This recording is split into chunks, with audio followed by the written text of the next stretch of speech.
Hello, everyone. Give us a minute. We are technology. We are trying to also do this on Instagram at the same time. So we're working through a little bit of that. Give us a minute.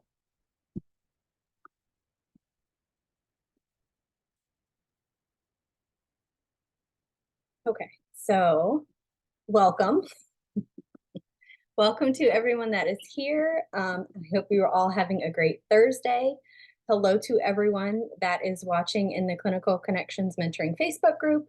Hello to everybody that is watching on Instagram. Thank you all for being here. So happy that you are here. Today, I have a special guest with me. We are going to be talking about academics, right? So we're going to be talking about how to find that career in academics, the different paths that you can take if you want to get into academics, and then kind of what to do once you land that faculty or teaching position. So for anybody that's new here, I am Dr. Jody Miller. I'm a physical therapist and a mentor to students, new grads, seasoned clinicians, really any clinician who maybe they've been working for a few years, they're starting to feel a little bit of burnout, or they're frustrated in their current job, and they really just want some help to figure out how to make it all better, how to make it all work again. I have worked in just about every setting that you can think of for PTs. I have worked in a lot of outpatient. I've worked in skilled nursing. I've been a rehab director in a skilled nursing facility. I've done pediatrics, oncology, acute care, home health. I am an adjunct professor. I've been a lab assistant for about 10 years in a hybrid program and a traditional program here in the Tampa area. And then about 2020, they asked me to become an adjunct professor. So I've been an adjunct professor teaching one class for about 4 years now, and then I will be adding another class later this fall. But I'm also, I have my own cash-based PT clinic. I work mostly with gymnasts, and I'm also the owner of Clinical Connections Mentoring, which is where you are today. So what I would like you to do now is, if you are watching live, whether you're watching on Facebook or you're watching on Instagram, please type live in the comments. Tell me who you are, where you're watching from. We want to know who we're talking to. And then also, if you are watching the replay, again, either on Facebook or Instagram, just go ahead, type replay. Same thing, tell us who you are, where you're watching from. Also, while you're there in the comments, let us know where you are in your therapy journey, whether you're PT, OT, maybe even speech. Are you a student? Are you a new grad? Are you a seasoned clinician? Just kind of tell us where you are. If you are a clinician, how long have you been working? So I'll give you a moment to do that. While you're doing that, chances are that you're here because at some point you've thought about teaching. Maybe as a clinician, you've always loved that part of your job. You loved teaching your classmates when you were in school. You love having students in the clinic. You love helping your coworkers kind of figure out those difficult patients. Kind of something you've always really, really enjoyed doing. Maybe you're a little bit frustrated, maybe even burnout with your working as a clinician. You're tired of your clinician job, and you're ready to make that transition into academics. You've decided that that little ping has always been there, and you're ready to go into teaching. So today I have Dr. Tim Miller here to answer some common questions that I've seen, that we've seen when it comes to clinicians who are ready to move into academics. So I'm going to let him introduce himself. Hi, everyone. I am Tim Miller. I am also a physical therapist. I worked clinically for a while, got involved in being a lab assistant, and really enjoyed that aspect of it. And my career kind of transitioned into the academic realm, where I was a clinical faculty member, where I got to do part-time teaching and full-time clinic work. And then within that, really fell in love with the teaching aspect, and then had an opportunity to go full-time faculty with a little bit of clinical work, and did that for a while. Yeah, so I kind of have a lot of experience, going through the faculty ranks and that type of thing, and even earning my terminal degree during that time. And so I have a real have a passion for teaching, and now I've kind of found myself to have a passion for helping others make that transition and go into teaching. Because there are many clinicians who say, I'd really like to get into teaching, or kind of transition their career that way. So one thing that I found that I really enjoy doing is mentoring and helping people make that transition, and then helping people who are teaching, in that faculty development piece. So, Welcome. Thanks for being here. So, how did you get into teaching in the first place? When was it in your career, and sure. what did you do to start? Well, and I guess I alluded to that a little bit in the beginning. I jumped the gun a little, but I took my first job out of PT school at the hospital that was affiliated with the PT program that I graduated from, and part of that was knowing that, hey, I had opportunity to work with students, and even in PT school, one of the best ways I learned to study was helping to teach classmates. And I was like, yeah, I kind of like this. I like there's something about it that just fit well with me, my personality, my interest. And so taking that first job, I had opportunity to be a clinical instructor right away. Well, after I got a year of experience and went through the clinical instructor certification through the AQTA, had opportunity to work with students as a clinical instructor, and then also had opportunity to get into doing some lab assisting from the program that I graduated from, which is at Elon University. And I really enjoyed that. So I it started there and and grew, where I continued my career, and then I found a job that was from there, clinical faculty, which allowed even a little more of a stepping stone of more teaching, but still being involved in the clinic and still being a clinical instructor. And I really enjoyed that, but I felt I was being spread a little bit thin, and I was like, I really like this teaching aspect. So then I pivoted to full-time teaching, and was still able to do some clinical work, but really, just, jumped all in. So that the clinical faculty position that I took was about 4 years after finishing up my PT degree. And that was a great, I think, stepping stone. And, like I said, being a lab assistant, I did that, started, about a 1 year after graduating. So if we kind of go through the timeline, 1 year after graduating, CI and lab assisting, about 4 years after graduating, went to a clinical faculty position at University of South Florida, where I had opportunity, again, like I said, the full-time clinic and being able to be in the classroom. And then 2 years after that, so that would be 6 years, I guess, after graduating, went full-time faculty at Nova Southeastern University. And I was full-time faculty there for 7 years, until I'm in the current position that I am, which is the Director of Strategic Distance Education for Rehab Essentials, where I get to do curricular and faculty development and faculty coaching and that type of thing as part of my role there. So that's kind of the kind of the timeline, along that. So you've held multiple different types of teaching roles, and we're gonna come back to that. We'll explain kind of some of those different roles that you've had. But before we get there, how about tell us what your favorite thing is about teaching? I really enjoy problem solving and figuring out ways of how can you best take what sometimes in the PT world could be really a lot of information, a lot of complex information, and figuring out way like the problem solving of how do you put this together in a way that can help people learn, help people be excited about it, help people understand why it's important, and just kind of I really enjoy that problem solving, and I really enjoy working with students. And PT students are really a fun group in particular because they're very passionate, they're very driven, they're very motivated.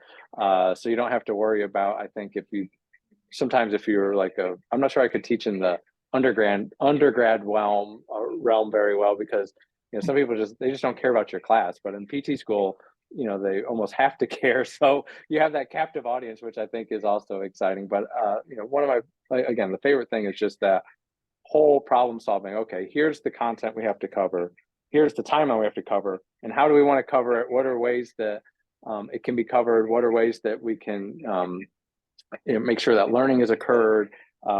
Just drawing from my own experience as a student, what things that worked well, what things didn't work well, and then kind of drawing on the science of teaching and learning, and just that whole realm of research in terms of, well, what are the ways in neuropsychology? How do people learn, and how can I make sure that that happens in my class? And so I just think all of those things together, which I guess is a lot, are really exciting to me. Of that problem solving, and then distilling that information, and working with those students who are hungry to learn it.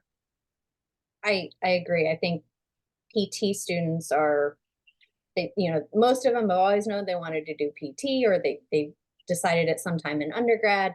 And so they're always very, very motivated to learn Mhm. once they start PT school. And it almost like seeing that that fire in them can really bring that fire back in you a little bit, Mhm. because they are so driven and so motivated. So we know that that's kind of a positive. What are some of the cons? So everybody that wants to get into teaching and academics, I think they share the similar things that you talked about. But what are some cons that you've kind of come across in your many years of teaching? I think the one thing is, no matter how much you plan and plan ahead and think it through and all of those things, there's always going to be something that doesn't work out the way that you thought it would, or something you didn't think about. So, like, an example I can give is like, okay, for an assignment, you're like, all right, here's the assignment instructions and here's the rubric. And then as you're grading and going through the rubric, you're like, I think I'm being very, very clear on what the student needs to do and how they need to do it and why they need to do it. But there's always, as you learn, there's always something, oh man, I really missed that. Or as you're grading, you're like, oh man, this isn't working in the way that I was hoping it to. And you kind of learn from that. So I think just knowing that, even all the planning in the world, and even though you really, really work hard and are well intended with everything, sometimes it just doesn't work out the way that you had planned, whether that's an assignment or even just in the face-to-face class. You're like, oh yeah, I just remember like some of my first labs that I planned of, okay, we're going to do this and we're going to do this and we're going to do this, and then all of a sudden it's like, oh man, we ran out of time and we didn't even get through half of that, so now what? So I think just learning how to be flexible and knowing that you have to be flexible, and no matter how hard you try, some things just aren't going to work out in the way that you thought. But learning from those experiences and then growing along the way and knowing to learn from those experiences, or cons or mistakes, can just help you. It's always different with teaching, and I think that really turns it into a positive.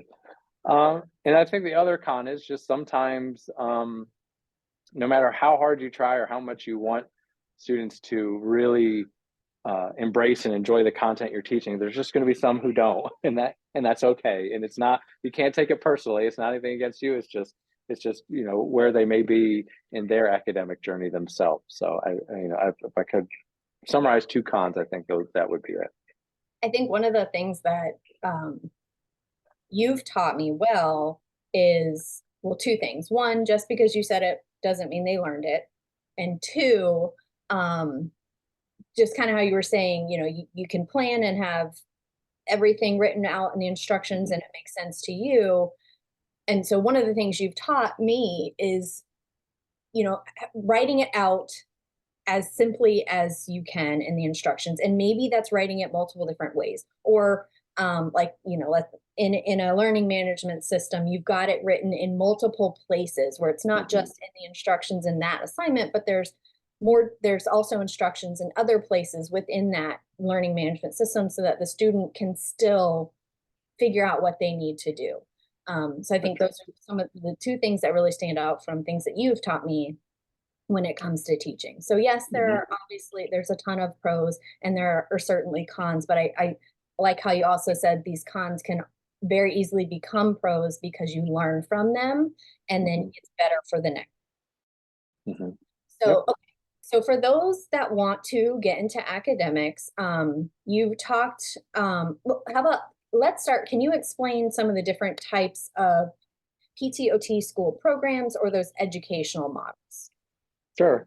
Uh, Prior to, I would say, COVID and those types of things, it was pretty rare that it was common, I would say, that the PT programs, or even OT programs, were what's considered like a traditional residential face-to-face model where, and then, that was my experience in PT school, where you have your class schedule, you show up to class, you sit there, you sit through the lecture, and you may have labs in the afternoon, but it's all face to face.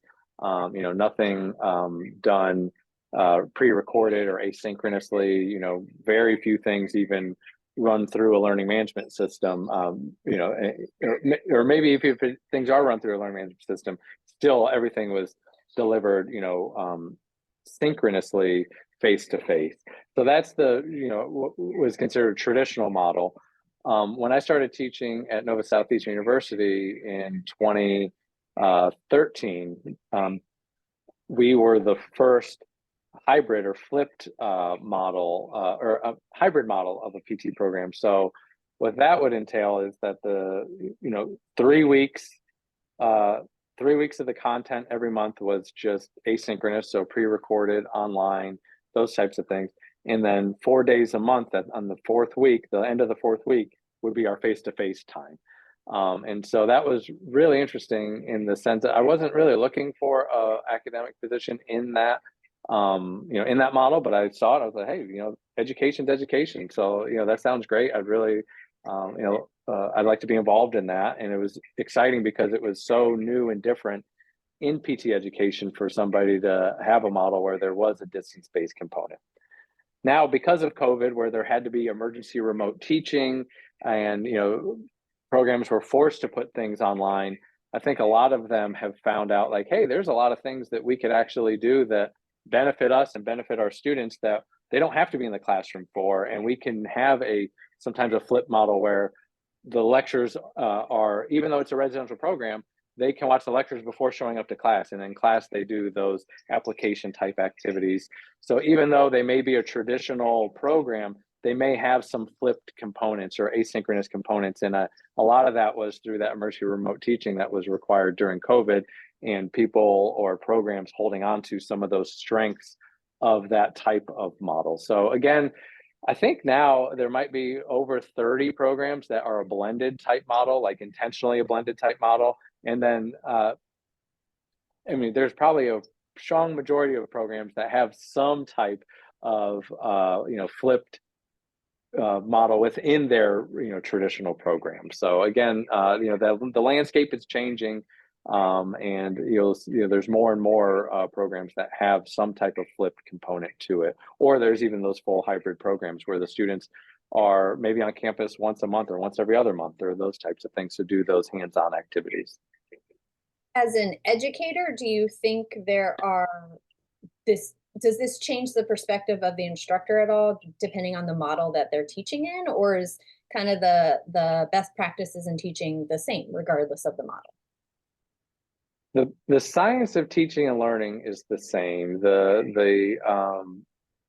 Teaching is teaching, but you do have to keep in mind what the model is or the educational environment is. So there's not one that's better than another. They're just different. So a lot of times especially when a hybrid model first came out, it was always, well, let's compare this to face-to-face because, we want to prove that this one's better or this one may not be as good. So, but that's not really helpful because they're just different environments that have different strengths. They have different affordances. They have different ways that you need to prepare and plan and kind of structure your teaching and learning activities. But in the end, it's still all teaching and learning. So, again, if you're in a hybrid model, there's different affordances of things that you can do asynchronously, and then it kind of pre-plans some things that you have to do during that face-to-face time, and vice versa. So, yes, as an instructor, you need to, or as a faculty member, you have to understand what those strengths and weaknesses may be.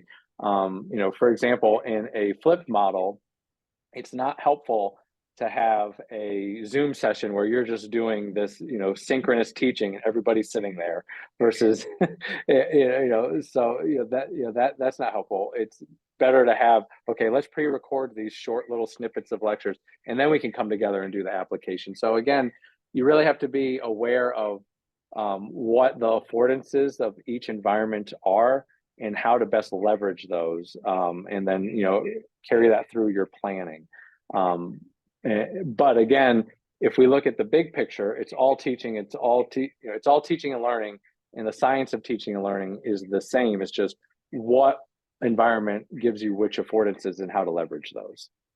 Okay. So if somebody is applying to jobs, Mm-hmm. it's just something that they need to be aware of, the type of teaching model that they're applying for, that school has. They need to Mm-hmm. just kind of be aware of it, and that there are certain affordances to it, but generally it's all teaching, correct? That's absolutely right. Yeah. And so to think through, like, for example, in a hybrid model, you know, well, let's say like in a traditional model, sometimes faculty is like, okay, well, my lecture is going to happen, Tuesday at 10 a.m. Well, they may just work the week ahead and get that prepared and have everything ready. But in a hybrid model, you have to have that Tuesday lecture ready maybe 4 weeks ahead.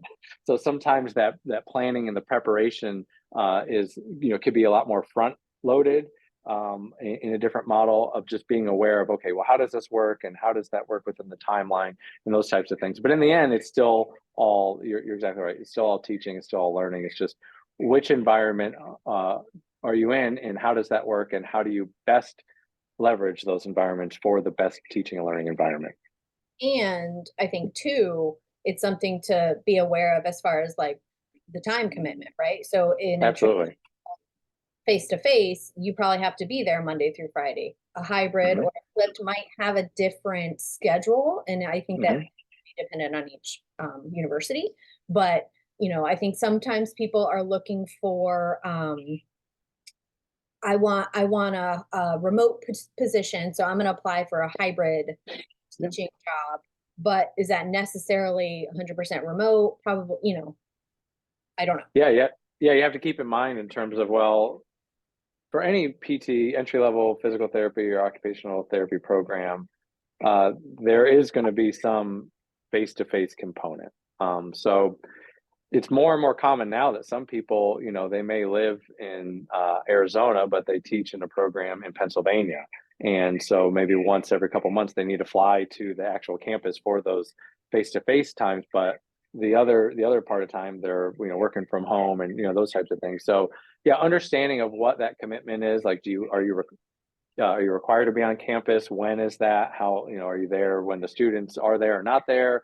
Or just what that looks like. But one thing in terms of a hybrid or flip model is just because there are a lot of benefits to the student of that flexibility, there are just as many benefits as the faculty to that flexibility. So just understanding of what that model is and what it looks like and what your like when where can you be during, if it's asynchronous, like where can you be during that time, or and when and where is that face to face time too. So those are all really important things to figure out in terms of what you're looking for and what works for your needs and what you want to do.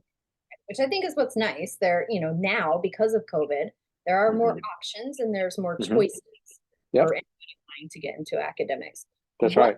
is required to teach in, we'll specifically talk about DPT or OTD programs, but what is required of somebody who wants to become a faculty member as far as degrees or certification? It really depends on the university of what they consider of what's that entry level or minimum requirement.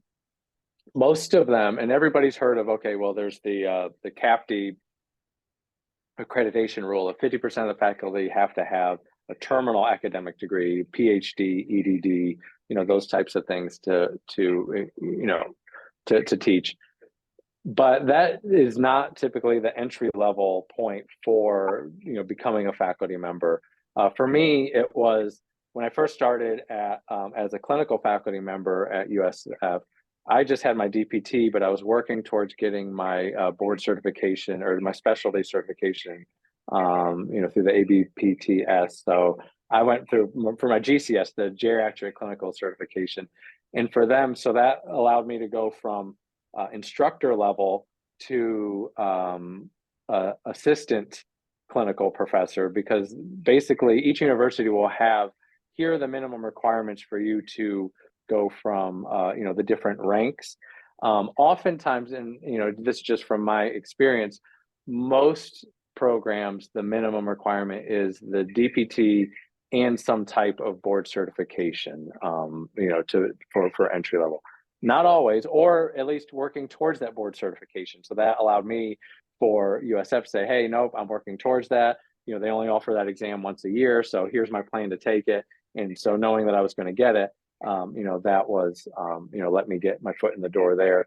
Same thing with when I started teaching at Nova Southeast University, it was the DPT and that board certification was their minimum requirement. And so I had those requirements there. So that's typically, what you need to have. And if you're working towards, because I always get that question of, well, do I just go get a PhD and then hope I can get it? Well, PhD or EDD is a really big commitment. And I think it's better to do the opposite of figure out if you really want to do teaching, and then is it something that interests you to get that terminal academic degree, once you get your foot in the door. Because I think it's a big ask if you're a clinician and then saying, oh yeah, I'm also just going to get my PhD on the side. So at minimum, most schools require at least a clinical doctorate degree and specialty certification, at least on the DPT side. That's right. And then you would recommend teach that way, get that first job, and then kind of do how you did, where after you realized, this is what I want to do, that's when you went and started your EDD program, correct? That's right. Yep, that's absolutely right. So, and I wasn't even sure then, like it wasn't necessary, it wasn't required. It wasn't a requirement of my position at Nova to go get my EDD in educational technology. I guess I should have said that when I introduced myself. But so I did get when I was teaching at Nova, I was like, I really enjoy teaching.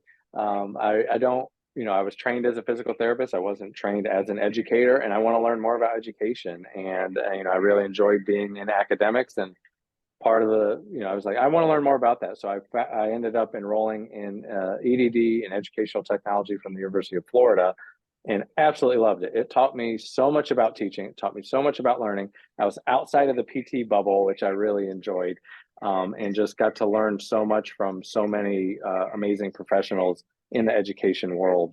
And so it allowed me to, I got, 4 years of teaching experience. And I'm like, yes, now I know what it is that I'm interested in to learn more about. And I had the motivation to do it. And also, when I was full-time faculty, I had the flexibility that allowed me to do that degree at the same time of working full-time, where if I was a full-time clinician, there's no way I think it'd be really challenging to fit that in. So again, I guess taking a step back from my journey, DPT degree, then I ended up, right around 3 to 4 years out, sitting for my GCS, my geriatric clinical certification exam. And then from there, I had, it wasn't until almost 9 years after graduating from with my DPT, and I think that was probably 4 to 5 years within teaching full-time academics that I went back to school for my EDD, and took 3 years for that during that time, and got that while I was teaching, which was mutually beneficial doing while I was teaching full-time, because what I was learning from my program was helping me with my job. What I was working on my job helped me with my program, like those types of things. So if you can find a situation like that, it just works out so much better than just saying, I'm going to go get this terminal degree so I can get an academic position, because I don't think you're as focused on what degree you want and how you want to do it and how it may benefit. You may not know enough on how that may benefit you. Okay. So let's say, I think the most common question I get or I see is the clinicians decided they want to go into academics. What is the very first step that they should take? How can they get into academics? I think the best way is really to get experience is just becoming a lab assistant, or a classroom, helping out in the classroom somehow at a PT. If you're interested in PT, and I think it can work the same way in occupational therapy too. Just becoming a lab assistant. And sometimes it's not even a hands-on lab. It may just be, I've had the opportunity to work just in, be a facilitator for case studies during classroom time. So it didn't have to be a specific lab, but I have also done that of, hey, we're, in the musculoskeletal class, we have, come be a lab assistant and those types of things. So I would say reach out to local PT programs and just see if they have any lab assisting opportunities. It's very, very common that they help to supplement their full-time faculty to have more people in the classroom through local clinicians. And that's a very, very common thing of, if you have the opportunity to help out. Most of those positions are not advertised. So it really just takes, reaching out to a program and saying, hey, I'm really interested in becoming a lab assistant. Do you have any opportunities for that? And just reaching out to the, program director and trying to find that way. So I think that is just a wonderful first step because it's very low stakes. Like you're not in charge of the classroom. You may be in charge of your lab group. You'll probably be in charge of some grading for skills checks or practicals or those types of things.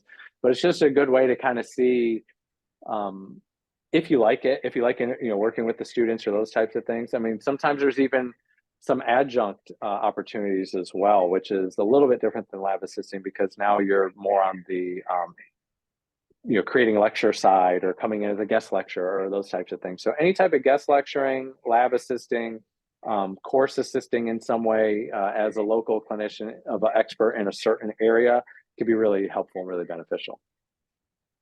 Thank you. That's how I started. So I started as a Mm-hmm. lab assistant. And gosh, that was 10, 11 years ago. And then, like I said, I think it was about 6 years after lab assisting. And I was doing lab assisting. I liked teaching, but also it was like my PRN job. So it gave me a little extra cash on the side.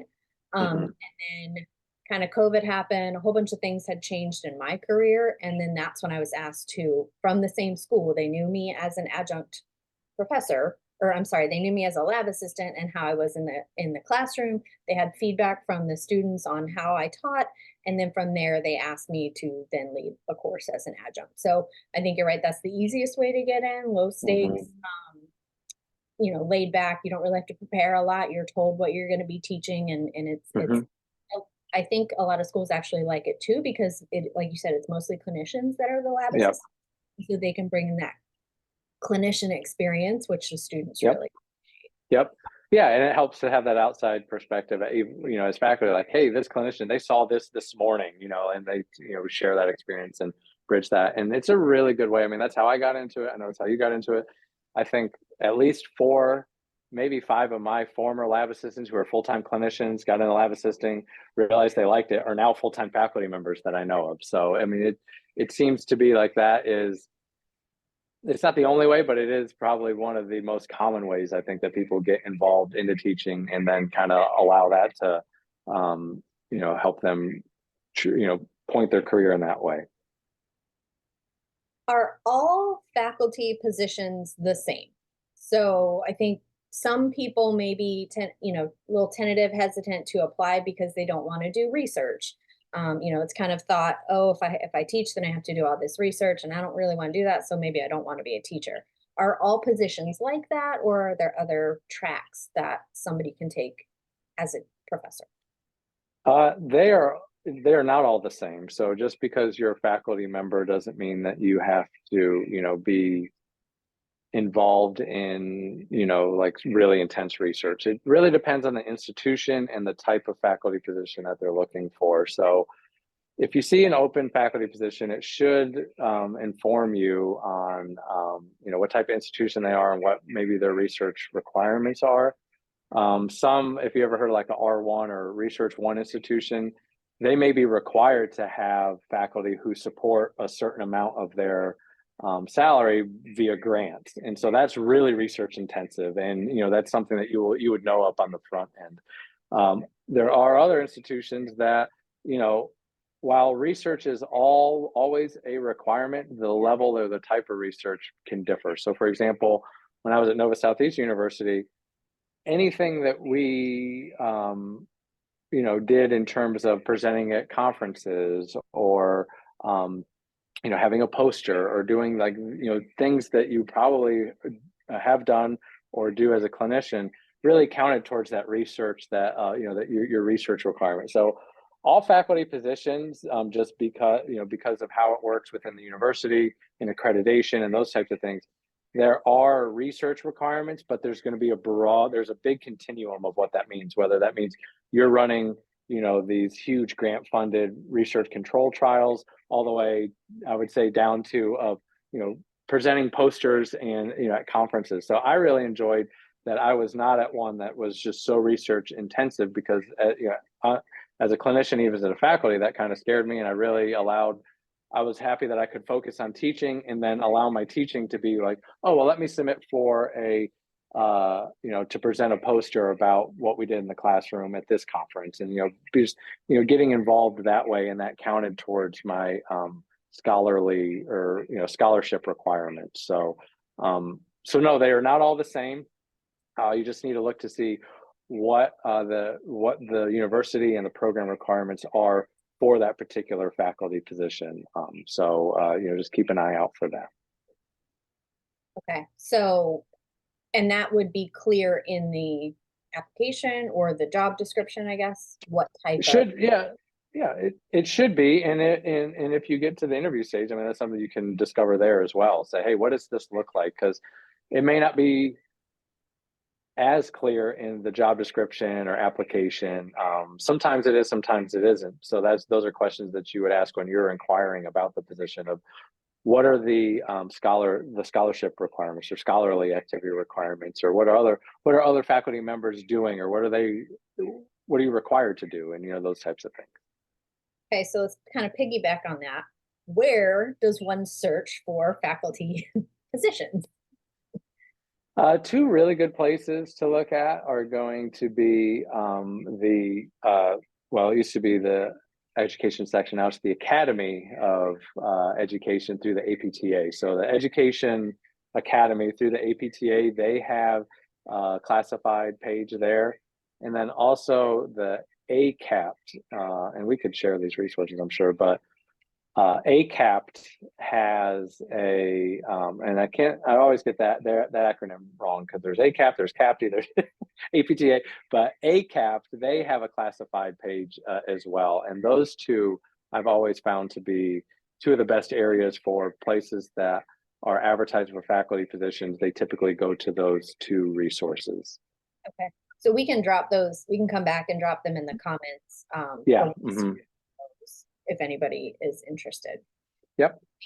So what are your top 3 tips for someone? So they've applied, they've interviewed, they've gotten the position. What are your top 3 tips for someone brand new into teaching in a PT or an OT program?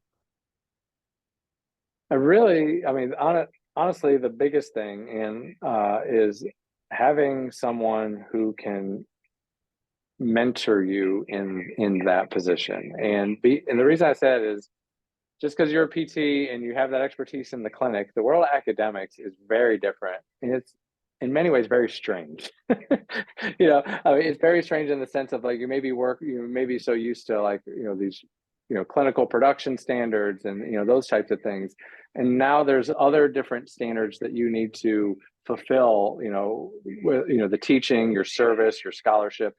What does that look like? How do you get involved in those things? What's required of you, and how do you manage your time? And I think that was sometimes the biggest thing, because it's like, oh, well, I don't have a patient scheduled every however many minutes. I just have all day to work on this one thing, and but sometimes it feels like you have too much time. But then understanding how to manage that time and how to make that transition, because the clinical world and the academic world are so vastly different. So having a strong mentor in that can be so helpful. So you're not wasting time, but then also setting yourself up for success in terms of there's just so much to consider. It can be like, okay, you're the new person. Here's your course that starts in 2 months from now. And it's like, well, where do I start? Where do I begin? How do I even think through this? What do I have to do? So I think just understanding of or having someone who understands that to help guide you through those many requirements that you have, including there might be some pressing deadlines, and how do you prioritize those? How do you think through even planning a course? Because it may just be, all right, well, do I just give lectures? Are there assignments? So all of those things I think come all at you at once. So I wouldn't say, I can say, hey, 1, 2, and 3. I think the biggest thing is mentoring, coaching, having somebody there by your side to help you, because if you don't, it's going to be really challenging for you just to kind of figure it out. Okay. And And that's what that's you, one thing that, yeah, I'm very passionate about that because I get excited about helping faculty trying to figure those things out, because helping focus on, okay, well, what are you assigned to do? Like, what courses, when do they happen? How do they happen? How do we help plan that out? But then, oh yeah, there's these other things of being a faculty member, and how do you fit those things in? And what does that look like? And how do you structure, what it is that you're going to do, and how do you helping understand those roles as a faculty member? And again, it's just so different than the clinic that it can be really overwhelming. so if someone wanted to do faculty coaching with you, what would that what does that entail? Do you cover all of those things that you just mentioned? Like kind of give us a brief Yeah. explanation, kind of picture of what that would look like with you. Well, it's really important for me to meet that person where they are and what their needs are. I mean, I could go on forever and just say, okay, here's best practices for teaching and learning, and because here's the science of it. Here's research I've done. Like, here's what you should, and I don't think that is always helpful, because it'll eventually come out. Because if someone has a faculty position, they need to understand those. But I think what's most important to me, and I think this just comes from being a PT and working with patients, is meeting them where they are. What are their needs? What is helping think through what is the priority list for you, and what is the thing that you feel like at this moment you need the most help with. And sometimes that may just be, all right, let's talk about a syllabus and what that means. And because some people are like, oh yeah, it's just whatever. And we as a student, sometimes you look it over and just push it to the side. But in academics, like, what does the syllabus mean? Or what do I need? It could be anything from there. So really, for me, if someone comes to me for coaching, I really want to understand their background, what their position is, what does the program look like, what are the things they've been assigned to teach, when have they been assigned to teach it, how do we work backwards to make sure that you're prepared for that, and then any other aspects of becoming a faculty member or being successful in the academic world and helping out with that. And it may just be, hey, think about submitting this for a poster based on something you're trying, or things like that. So really, I guess it's not a great answer, but I think it's just meeting. Coaching is meeting that person where they are and helping them out and trying to navigate that. And it could be as wide open as, I just got hired and I'm not really sure what I need to do and how I need to do it, and then just helping you think through of, okay, let's make a priority list and let's see what is most important. Because some people may say, I just need some help with, what are some best practices with navigating the learning management system, and how do I build out an assignment? Like, here's an idea I have for an assignment, and I can say, okay, well, here's ways that you can think through building out for it to be successful for you and the students. Because not only have I been there, done that in terms of a faculty member, but I've also learned about it and researched it and presented on it and published on it and those types of things. So really trying to help people learn from my expertise and experiences to help them have the best experience they can as a faculty member, which trickles down to the students having the best experience that they can. So again, it can be anything from very, very small of, hey, I want to build an assignment. How do I do that? To, all right, I was given this class, where do I start? So meeting, like you said, coaching is meeting them where they are, addressing their needs. So that's what it would look like if somebody came to you and said, hey, I need help with this. You would help them because the experience, Absolutely. all the things that you have, but you're going to meet them wherever their needs are. That's exactly right. It's almost, it's really important to have those like pre-meetings and not say, okay, I'm here for coaching, have some pre-planning. Okay, tell me about your position. Tell me about what you need. Tell me about what are things you're worried about? What are things that you feel good about? Or, let's really talk about that. And then setting that person up for success in whatever that may be. So again, my passions of learning, of helping, with the best practices of teaching and learning and all of those, I could set up a whole like outline of, oh yeah, let's go over this, but that may not be what's most helpful for that faculty person, or that person as in their faculty position in that moment. So I would really, and a lot of that stuff I said will come out, but let's solve the problems that are most important to you at this moment. Perfect. Any other words of advice for anybody that is looking to make that transition from clinician to academician? What's your any kind of final words? I would say you don't be afraid of it. You have the expertise and you have the skills and you have the ability to anybody who graduated from a PT program and is a clinician has the ability to become a successful academician. They have the skills that you have the ability to do it. So don't think, well, oh, academics, that's for these people over here who have PhDs and these multi-million-dollar grants. No, not at all. You have the ability. So if you are at all interested in that, and one thing that's really attractive about academics compared to the clinical aspect is just the flexibility of the flexibility of the positions and the different ways of being involved with students and those types of things. So I would say the word of advice for people who are looking to transition is don't be afraid and know that you do have the skills to do it. And if you want to pursue it, go for it. There's nothing stopping you. You have that ability. I would say, again, a good place to start if you're unsure is, getting your foot in the door through some lab assisting and trying to see what that looks like. And, for some people that, they do that and they're like, I'm just good being a lab assistant. I can do clinic work and then also be, lab assistant, and that's fine. Or if you want to continue on that journey, things of what it looks like. And going back to the coaching too, I also help people coach. I coach people who may not already have that position think through of how do you get to that point and what steps should you take and what does that look like, or what can I do to help my resume stand out, or how can I get my foot in the door. So again, the coaching and working with faculty that I do isn't just for people who landed that job. It's for people who want to land that job, and how do we work through that as well. So I would just say the words of advice is have confidence and don't sell yourself short. If you want to get into academics, you absolutely can. There are so many open faculty positions across the country. There's such a need of it. There's so many programs, and there's just such an open door for it. So I would say be confident and go for it. Just do it. Just do it. So helping therapists discover their best career path is the main goal for all of my clients in my complete clinician mentoring program, especially a career path that you love again and is free of burnout. We've kind of been talking about that all this whole time. For some people, that career path is making that switch from clinician to educator. So today, I am very happy to announce that Tim has joined the Clinical Connections team and will begin offering faculty coaching starting on March 1st through the Clinical Connections mentoring program.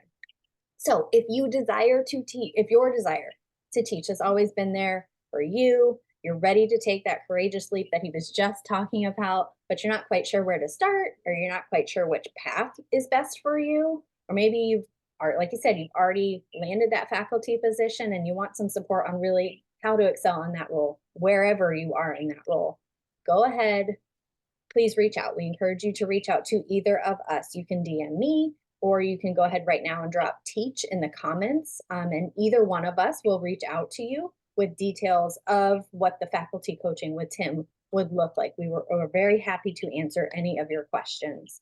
I hope you learned something new today. I want to say thank you again to Dr. Tim Miller for spending some time and answering all these very common questions.